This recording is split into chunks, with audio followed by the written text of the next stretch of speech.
መንግስት የቋሚ ደሞዝ ተከፋይ ዜጎችን የኑሮ ጫና ለማቃለል ቁርጠኛ አቋም ይዞ እየሰራ መሆኑን የገንዘብ ሚኒስትሩ አህመድ ሽዴ ገለጹ።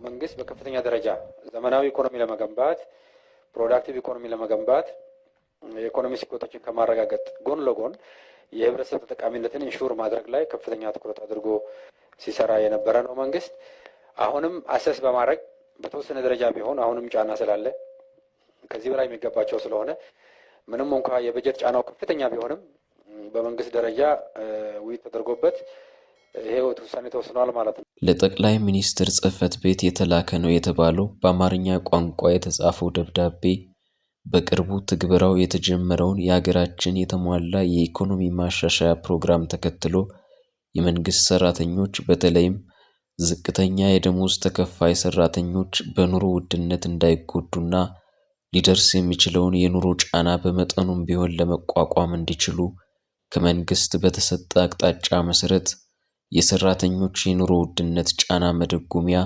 የደሞዝ ማሻሻያ ጥናት ተካሂዷል። ይህ የሰራተኞች የኑሮ ውድነት ጫና መደጎሚያ ደሞዝ ማሻሻያ ጥናት በገንዘብ ሚኒስቴርና በሲቪል ሰርቪስ ኮሚሽን በጋራ ተካሂዶ ለማክሮ ኢኮኖሚ ኮሚቴ ቀርቦ ታይቷል። ለደሞዝ ጭማሪው የሚያስፈልገው ተጨማሪ የወጪ በጀት ከነመጠባበቂያው ብር 91 ቢሊዮን 439 ሚሊዮን 368,014 ብር ሲሆን የደሞዝ ማሻሻያ የተደረገላቸው አካላት ዝርዝር ተለይቶ ቀርቧል።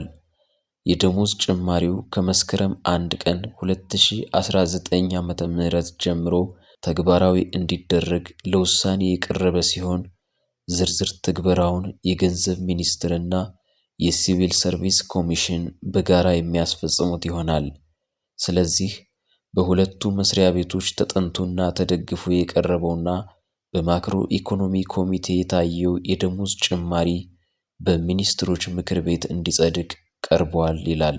ደብዳቤው ላይ የተጻፈው ቀን ነሐሴ 28 ቀን 2018 ዓ.ም የሚል ሲሆን ይህም ወደፊት የሚከሰት ቀን ነው። ይህ ስህተት ፔሳቼክ የደብዳቤውን ትክክለኛነት ለማረጋገጥ የኢትዮጵያ የገንዘብ ሚኒስቴርን ትክክለኛ የፌስቡክ ገጽ እንዲመረምር ምክንያት ሆኗል።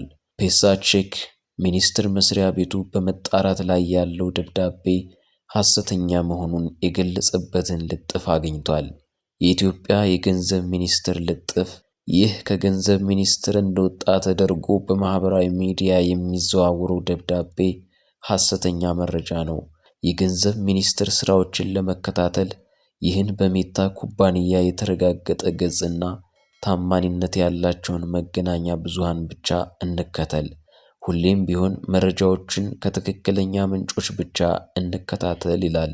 በመጣራት ላይ ያለውንና ከኢትዮጵያ የገንዘብ ሚኒስቴርን ትክክለኛ ገጽ የተገኘውን ደብዳቤ ስናነጻጽር ሁለቱ ደብዳቤዎች በቅርጻቸው ከሞላ ጎደል ተመሳሳይ ሲሆኑ ትክክለኛው ደብዳቤ ከታች እንደሚታየው ግርጌው ላይ የሚኒስቴር መስሪያ ቤቱን መገኛ አድራሻዎች አካቷል።